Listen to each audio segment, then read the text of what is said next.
Thank you for joining us again. Back. Actually got games to talk about this week. I know, it's good. Finally, get to play some games. Well, before we get to something that happened in the South Lakes game. Okay. It's hard for me to move past that. I mean, but let's go to the game first. I understand. Yeah. Did you guys open up at South Lakes? They had a tip-off tournament going on. Yeah. Take us through the game. Talk about it a little bit. Obviously, you know, to open up with South Lakes was a tough test for our basketball team, especially graduating the guys that we did on the road in their environment on a Thursday night. So it was very good to go out and see the type of team we were going to have as far as our mental approach to it. And I was very happy to see the guys that we expected to produce really go out and play a good game. That was, Devin Parrish was phenomenal in that game, shooting the basketball. I mean, he had 28 points on 13 shots. So you know you're really shooting the lights out when you do something like that. You can say that. Hagen Van Diver, which is, I would say it to some people, and because of his size, they probably thought I was insane, that I thought that he was going to be a kid that's going to end up with a triple-double at some point this season. And he comes out his first game and he has 18 points, 8 rebounds, and 6 assists. So, you know, and these are guys, like Hagen wasn't a big minutes guy last year. He was behind Ike. So to see him come out and play that way, and here's the bad part, is that as I'm in the game, I'm thinking like, man, Hagen's not playing very well. And then I look at the stats at the end of the game, and this is the game he has. It's like, no wonder he kept looking at me like I was crazy. So that was good. Obviously, you know, the big fella trying to work himself back into shape. We're going to have to really deal with the fact that him being as big as he is going to be difficult for him to be refereed. I know that the refs think that because of his frame that he's not getting absolutely hammered. I disagree. So hopefully, you know, more often than not, he's getting the whistle when he's getting hit. But I thought he did some good stuff. He was around a double-double area. Yusuf Salih was very big down the stretch. Had a couple big threes, made a couple big free throws down at the end to kind of close the game out for us. So that was great. Cam Savage did something in that game. I don't know if I've ever seen quite that done that way like that before. Well, the crazy part about it is the last person I talked about is how he was clutched down the stretch. I'm sure there's one part of the game that he doesn't want to remember and that his teammates won't let him forget now at this point, and which has kind of gone a little bit viral as far as the video of it. And I can tell you what, it was amazing to see in person. Yeah. And almost ridiculous at the same time, because to see someone jump over somebody, especially someone that's, let's say he's 5'9".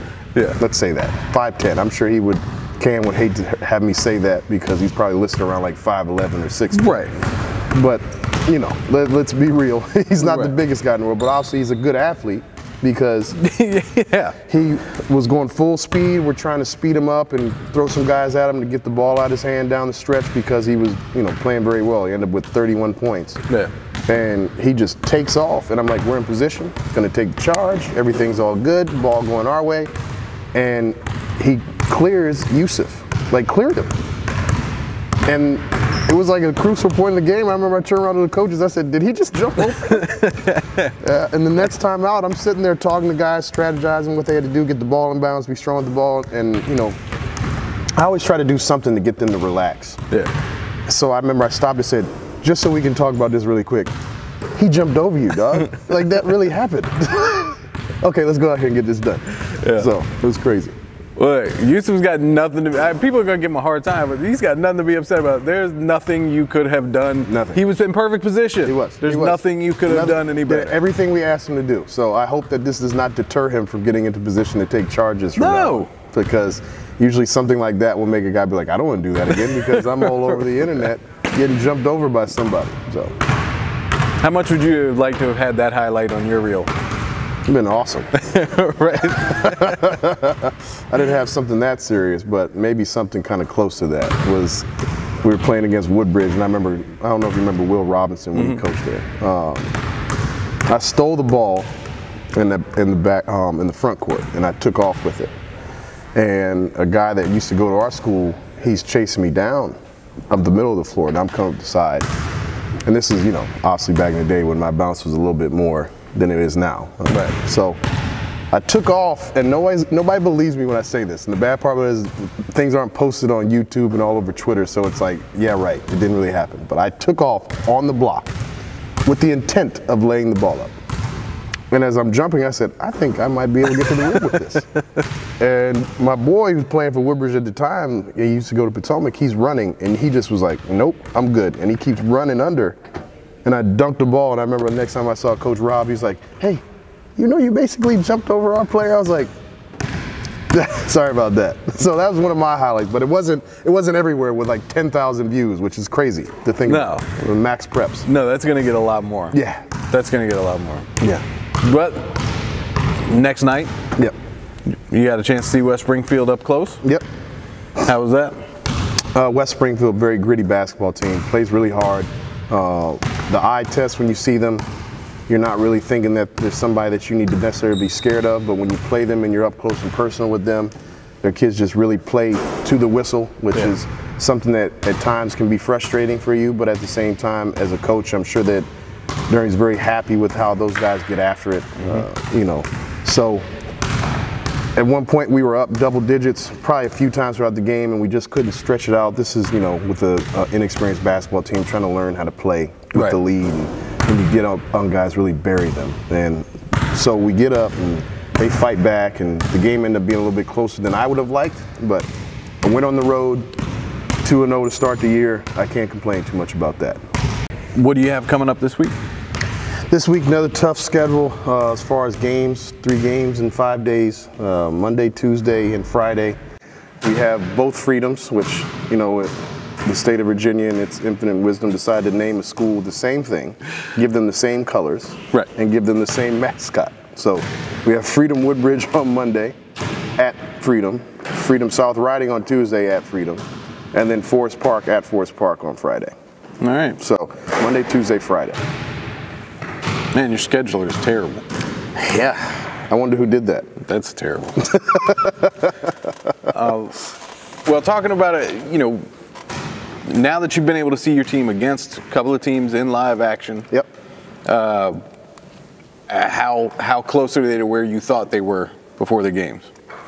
You know, coaches, we obviously can be overly critical sometimes and think that we're not really prepared the way we should. Now, there are obviously some things that we have to fix and get a little bit better at, but I was actually happy with how we're progressing, because like you said, it's not, you don't have to be at your best right now. You want to be at your best in February and hopefully March, playing that way. The biggest thing that, you know, I felt more comfortable after going and watching other people, because then I was like, well, maybe we're farther along than I thought. So when I went out and scouted some games, because we didn't play until the end of the week and everybody was playing on Monday and Tuesday, I was like, well, maybe I need to relax a little bit, because I was like, we need to be here, we need to be doing this, and, you know, the rest of the coaches on my coaching staff, they're great about, you know, telling me that maybe you need to chill out a little bit. Right. Devon Johnson and my father in particular are very good on giving me perspective on how I should be looking at things. And so to come out, like I said, 2 games on the road, South Lake's a good basketball team, West Springfield plays extremely hard. To win 2 games, start the season with, like I said, a lot of kids that are inexperienced varsity basketball players, I can't be mad about that. Right. Well, you got both freedoms, 2 completely different teams. Right. Both of them have lost some guys, though, over the last year that changed their rosters a little bit. Right. When you have games like that Monday, Tuesday, how much game planning can you do for a particular team? You know what I'm saying? Right. Well, it's rough because, like you said, Thursday, Friday we're back to back. We weren't able to practice on Saturday because they had a wrestling match going on in here, so we weren't able to get in the gym. We'll have a little bit of a walkthrough on Monday after school to kind of talk about some things, and so the guys can get some shots up. But you know, I'm a real big fan of being prepared. Prepared. Focus on what we do. If we can execute and do the things. Now, I like to give them ideas like, this guy's a shooter. This guy likes to drive it.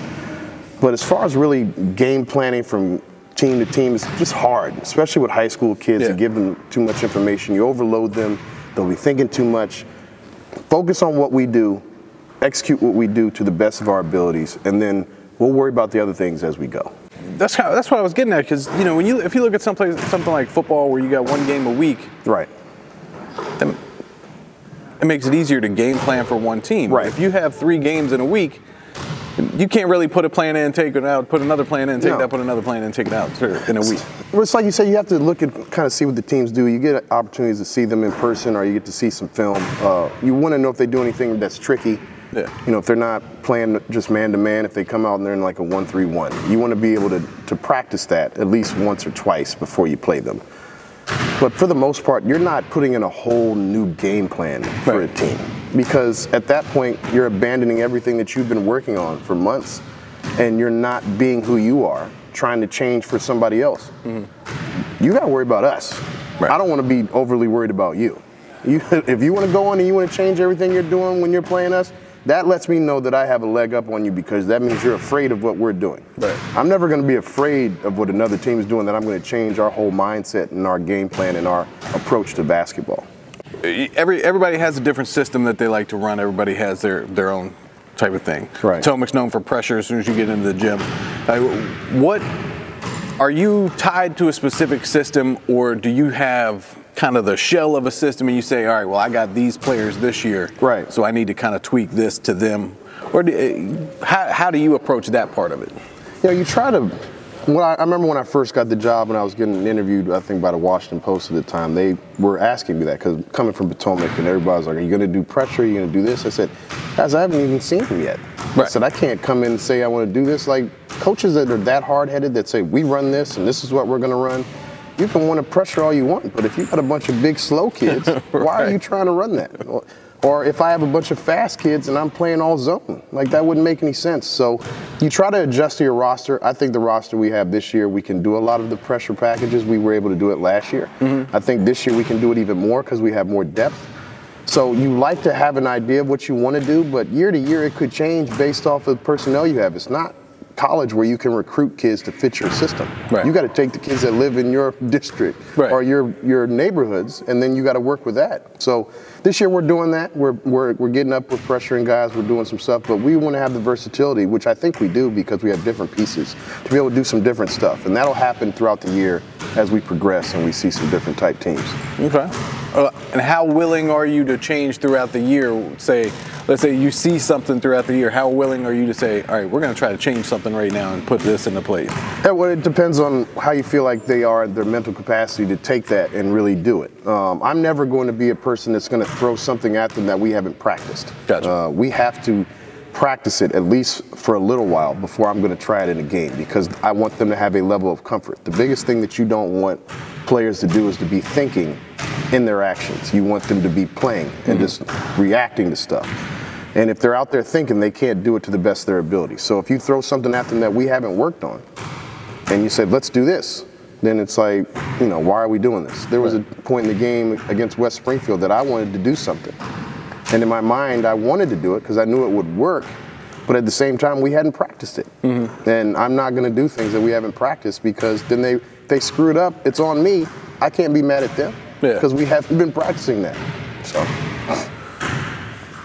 in game, like during the game, how much? I mean, and it's not taken away from preparation, anything like that at all. But how much of coaching during the game is the feel of the game? Oh, I think it's a big time thing. Like you said, I try to tell the players all the time, we can have a plan, but I can't tell you that this is going to happen at this moment every single time. I mean, we can want to go trap, we can do this. You know, case in point, you played South County last year with Brown. You trap them, they just put his 6'11" self in the middle of the floor. Yeah. It doesn't work anymore. You got to make adjustments. Right. You got to be able to do that. And that's where you really lean on your coaching staff to be watching and seeing different things. And, you know, I think that my coaching staff, you know, not to be biased, but I feel like they're one of the best staffs in the state as far as seeing things and being able to adjust and knowing basketball and knowing that, you know, we might need to try this. And, you know, I can't see everything. And so you got to have guys around you that you know or have knowledge of the game and that see things, and then be able to adjust. We try to prepare our kids as much as possible for different scenarios. We do situations. We talk about different things that could happen throughout the game, so it's something that they've heard and it's not new to them when it comes about. So if we have to have an adjustment made at halftime or at a quarter or at a timeout, we can do that, and we can talk about it, and we can talk through it, and hopefully figure the thing out that'll get us the win. Just talking a little bit about different things about basketball. We've talked last week about the type of players that you want. You don't want to, you'd rather have guys that you need to pull back. Right. What's the most frustrating part about dealing with it? Forget about all the other stuff that goes on, scheduling, parents, manager, whatever. But as far as dealing with players, what's the most frustrating part? I didn't really think about this one. What's the most frustrating part? I think the most frustrating part, and at the same time we have to remind yourself, is that they're kids, is that they just don't think things through. Right. It's like, what did you think was going to happen when you did that? Right. It just wasn't smart to do. And, you try to get them to understand that they have to make better decisions, but then you have to remind yourself they're 15, 16, 17-year-old kids, and they just don't think that way. And you try to remember how you thought when you were that age, and that's frustrating. But it's also at the same time remind you that they're not adults. They're not pros. Right. They're not scholarship college players. They're kids that are trying their best to do what you ask them to do. And then they just make dumb decisions, not just with basketball, but like in school, just stuff. I always stress to the kids that you have to understand that when you get in trouble, they're not saying, Jakai did this today. They're saying Patriot basketball player did this, or for him, Patriot football player did this. Right. That's how I looked at it, and I try to stress that to the kids and to the parents, is that you're representing us. So when you get into something and you have a problem, you make us all look bad.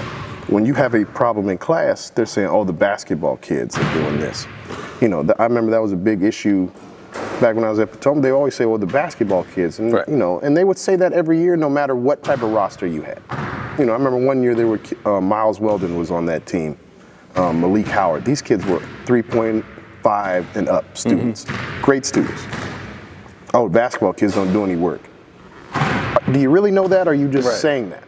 Just based off one kid that you don't like? And so that's one thing that I always try to tell our players, is that you're representing the program. You're walking around, and it's different from football. Yeah. They're wearing helmets. You couldn't tell me who half of those kids are when they're walking around at school. I don't know. Like, there's kids on our team that if I didn't know them, I wouldn't even know they were on the team. Right. So basketball, you see them, they're out there. They're wearing shorts and a jersey, and you're up close, and you're able to see their faces. So when they do something, you immediately know it's them. Yeah. Instead of it being something where it's like, well, such and such did this. Well, Patriot basketball player did that.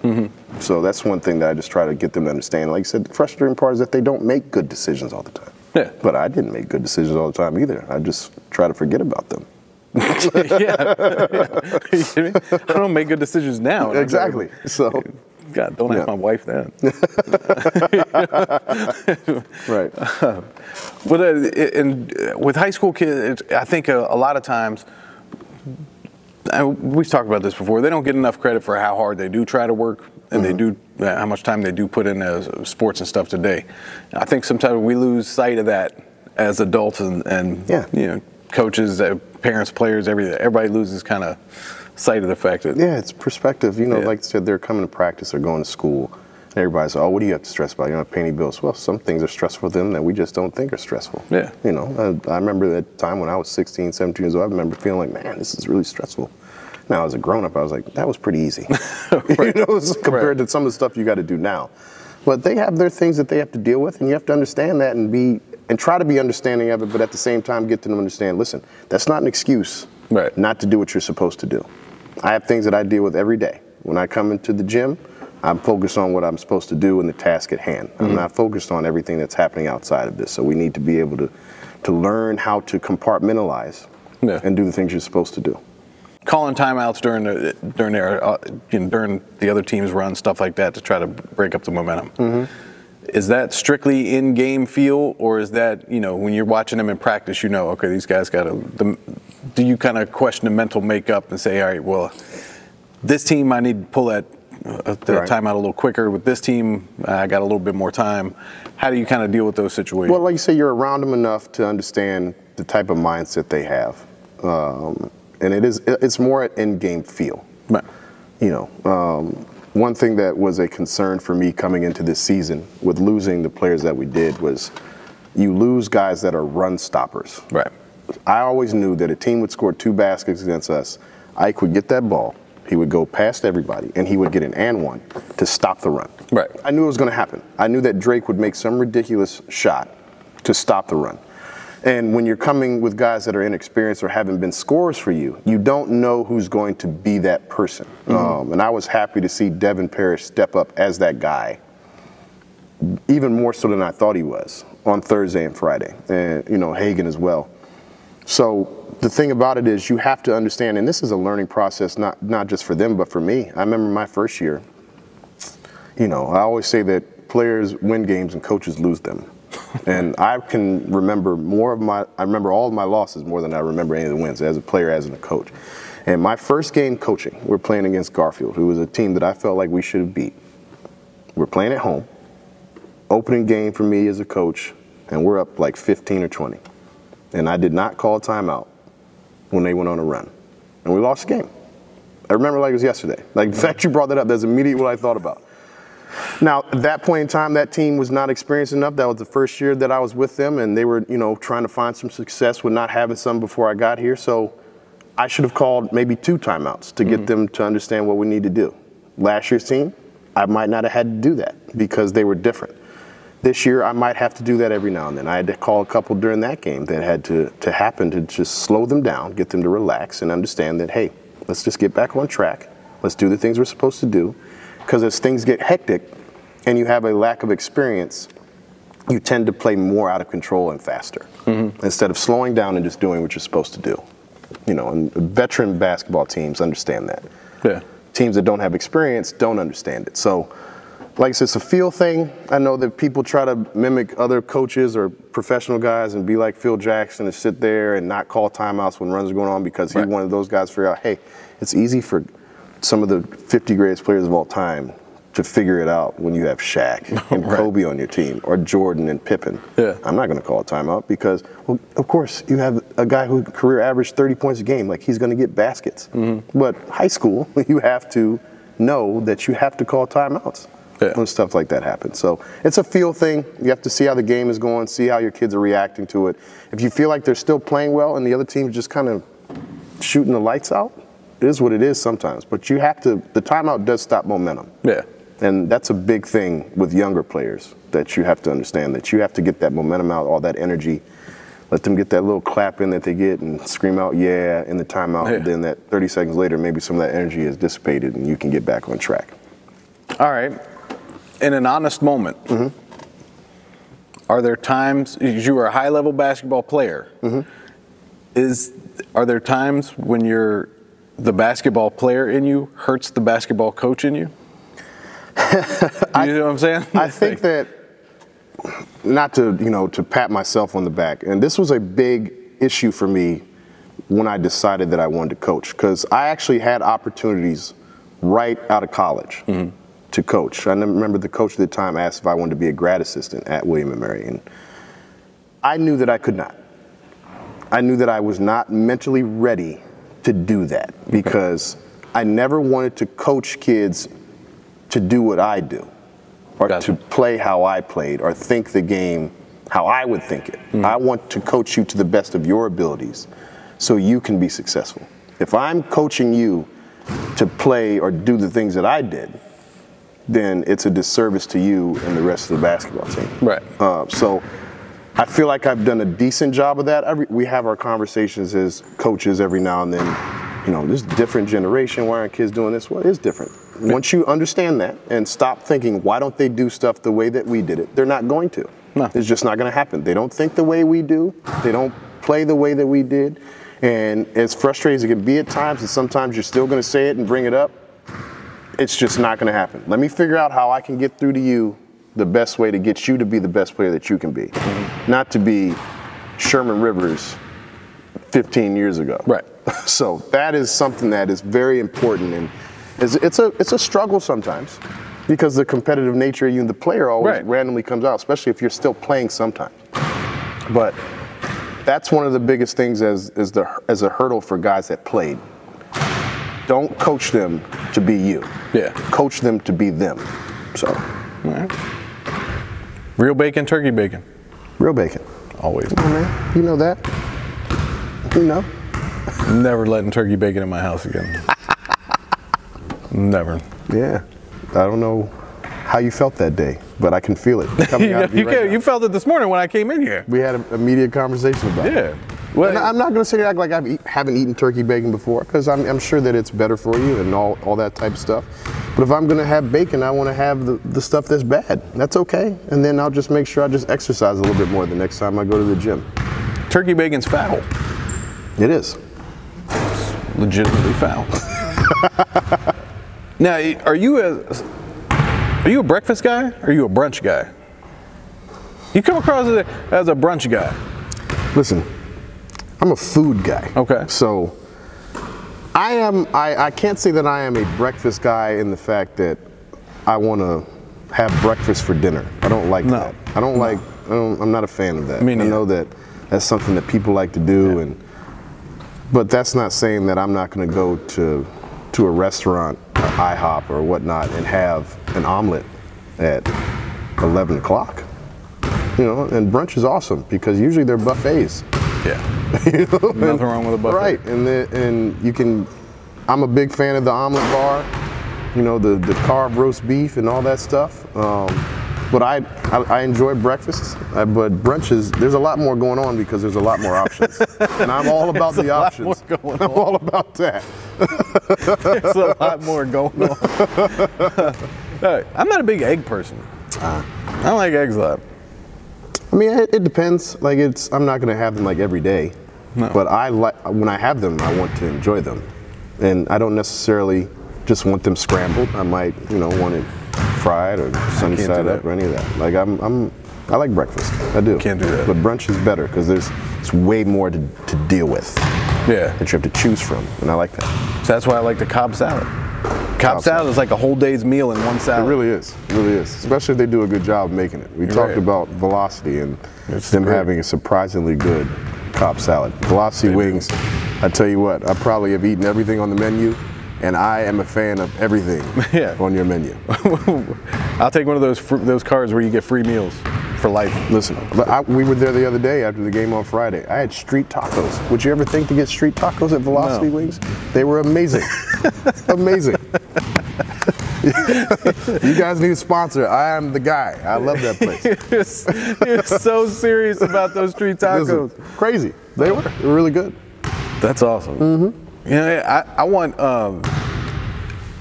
I had a guy tell me one time that he makes brisket tacos. Where? Where? I'll let you know when we do that. Yeah, do that. I'm coming over for that one. Yeah. Yeah. Now I gotta go eat. Yeah, definitely. That make it happen. We'll see you next week. All right. Brisket tacos.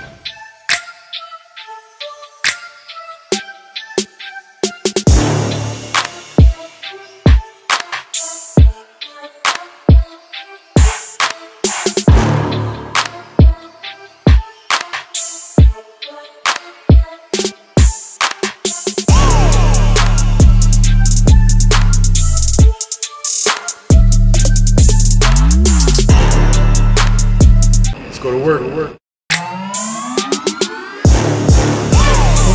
We did it.